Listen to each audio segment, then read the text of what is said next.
పిఠాపురంలో టీడీపీకి జనసేనకి ఏదో ఒక లొసిగైతే జరుగుతూనే ఉందండి.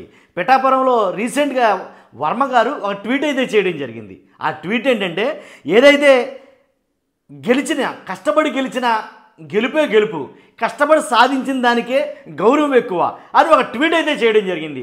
ఆయన చేసిన ట్వీట్తో పాటు ఒక వీడియో అయితే పోస్ట్ చేయడం జరిగింది. ఆ వీడియోలో వర్మ గారు, పిఠాపురం వర్మ గారు, ఎమ్మెల్యే వర్మ గారు, ఆయన మాజీ ఎమ్మెల్యే కాబట్టి ఆయన ఏం చేశారంటే కనుక, గత ఎన్నికల్లో ఏదైతే ఆయన పడ్డ కష్టం, అంటే పవన్ కళ్యాణ్ గారు గెలవడానికి పడ్డ కష్టం అంతా కూడా ఆ వీడియోలో చూపించడం జరిగింది.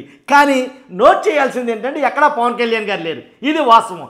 పవన్ కళ్యాణ్ గారు లేకుండా, పవన్ కళ్యాణ్ గారిని చూపించకుండా ఒక వీడియోని రిలీజ్ చేయడం, పైనేంటిది కష్టపడి సాధించిన దానికే గెలుపు, ఆ గెలుపుకే విలువ, ఆ గెలుపే గౌరవం. కాబట్టి కష్టపడకుండా అయితే కనుక నేను కష్టపడితే మీరు ఉప ముఖ్యమంత్రి అయ్యారు అని అర్థం వచ్చేటట్టుగా ఆ ట్వీటు, ఆ వీడియో ఉందని చెప్పేసి వెంటనే చాలామందికి అర్థమైంది.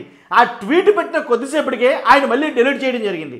ఆ డిలీట్ తీసేసేసారు. అసలు ఆ డిలీట్ చేసినప్పుడు మళ్ళీ ఆ ట్వీట్ గురించి ఇంకొన్ని ట్వీట్లు చేయడం జరిగింది. ఆయన ఏం ట్వీట్లు చేశాడు ఏంటనేది ఒకసారి చదువుతాను, తర్వాత మళ్ళీ మాట్లాడదాం మనం. ఏంటంటే, పిఠాపురం వర్మ గారు ఏం ట్వీట్లు చేశారంటే, నా సోషల్ మీడియా అకౌంట్స్ గత 3 సంవత్సరాలుగా హైదరాబాదులోని సోషల్ ప్లానెట్ ఎస్పీ అనే ఒక సంస్థతోటి మెయింటైన్ చేస్తూ ఉంటుంది.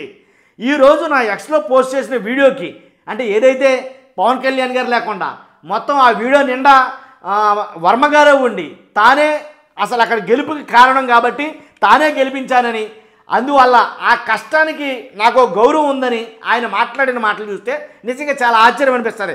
కాబట్టి ఈరోజు ఎక్స్లో పోస్ట్ చేసిన వీడియోకి నాకు ఎలాంటి సంబంధం లేదన్నాడు ఆయన. ఎందుకని ఆ పోస్ట్ నేను చేయలే, వర్మ గారు చెప్పిన మాట, ఆ పోస్ట్ నేను చేయలేదు. కానీ అది నా అకౌంట్లో కూడా ఏదైతే హైదరాబాద్లో ఉండే సోషల్ ప్లానెట్ అనే ఒక సంస్థ రన్ చేస్తూ ఉంటుంది. కాబట్టి ఆ సంస్థ వాళ్ళే, కాబట్టి నేను వాళ్ళే ఇది పోస్ట్ చేశారు అనేది చెప్పడం పడింది. తర్వాత ఇంకో ట్వీట్ చేస్తూ, సోషల్ మీడియాలో నా ప్రమేయం లేకుండా సోషల్ ప్లానెట్ సంస్థ వారు తప్పుడు వార్త పోస్ట్ చేసిన విషయం తెలుసుకుని వెంటనే సోషల్ మీడియా సిబ్బందిని హెచ్చరించి దానిని డిలీట్ చేయడం జరిగింది. నాదో డౌటు, అసలు అది తప్పుడు వార్త ఎందుకు అవుతుంది, అది తప్పుడు పోస్ట్ ఎందుకు అవుతుంది? మీరు ప్రచారం చేశారు కదా, మీరే కదా ప్రచారం చేసింది, ఆ వీడియోలో ఉంది కూడా మీరే కదా ప్రచారం చేస్తే అక్కడ గెలిచింది పవన్ కళ్యాణ్ గారు, దాంట్లో మీ పాత్ర ఉంది కదా, మరి అది తప్పుడు పోస్ట్ ఎలా అవుతుంది?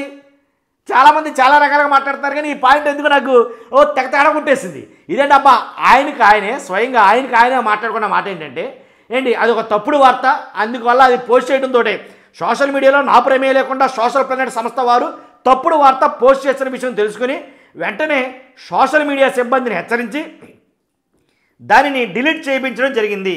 నా పర్మిషన్ లేకుండా తప్పుడు వార్తలు పోస్ట్ చేస్తే తగు చర్యలు తీసుకుంటానని వాళ్ళని హెచ్చరించాను. అదేంటబ్బా, ప్రతి పోస్టు మీకు తెలిసే కదా బయటకు వస్తుంది, కాబట్టి కావాలని ఏమన్నా లేదుగా. కాబట్టి ఇంకోటి ఏంటంటే, నా సోషల్ మీడియా అకౌంట్స్ గత 3 సంవత్సరాలుగా హైదరాబాద్లోని సోషల్ ప్లానెట్ సంస్థ మెయింటైన్ చేస్తూ ఉంటుంది. ఈ రోజున పెట్టిన పోస్ట్కి నాకు ఏ సంబంధం లేదు, మీదే వాళ్ళే మెయింటైన్ చేస్తే మీకు సంబంధం లేదంటే ఎలా? కాబట్టి వెంటనే సోషల్ మీడియా సిబ్బందిని హెచ్చరించి దానిని డిలీట్ చేయించడం జరిగింది. నా పర్మిషన్ లేకుండా వార్తలు పోస్ట్ చేస్తే తగు చర్యలు తీసుకుంటానని చెప్పాడంట ఆయన. కాబట్టి ఇంకోటి ఏంటంటే, పాపం వర్మ గారు పడ్డ కష్టం అంత అయితే కాదండి.